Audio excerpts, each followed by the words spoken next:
নিরাপদ খাবারের অভাবে নানা ধরনের রোগব্যাধিতে আক্রান্ত হচ্ছে শিশু থেকে শুরু করে বিভিন্ন বয়সী মানুষ। খাদ্যে ভেজাল বন্ধে নেওয়া হচ্ছে বিভিন্ন সরকারি উদ্যোগ, তবে কিছুই কাজে আসছে না।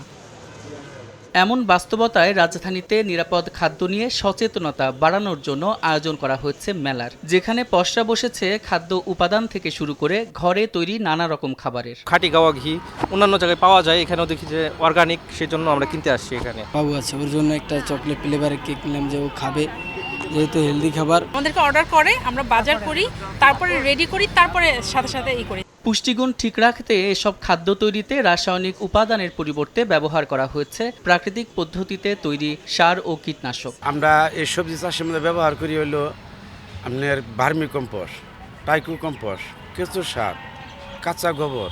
মেলার উদ্বোধনীতে ভোক্তা অধিকার পরিচালক বলেন, নিরাপদ খাদ্য নিশ্চিতে তারা কাজ করছেন। Double million offer, Walton fridge কিনে পেতে পারেন 20 লক্ষ টাকা, রয়েছে কোটি কোটি টাকার নিশ্চিত উপহার। তবে পাশাপাশি দরকার সচেতনতার। সরকারের সাথে সাথে অনেক বেসরকারি অর্গানাইজেশনও সেখানে এগিয়ে এসছে, ডোনার এজেন্সি এগিয়ে এসছে, কিন্তু আমি যেটি বলবো, এই সবার কাজ মূলত খাদ্যের নিরাপত্তা নিশ্চিত করা। দেশের মানুষ কি খাবে সেটি ঠিক করাও সরকারের কাজ।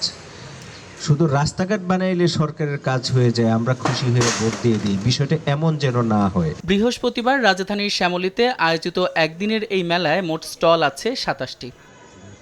সাদিক হাসান নিমন, সময় সংবাদ, ঢাকা।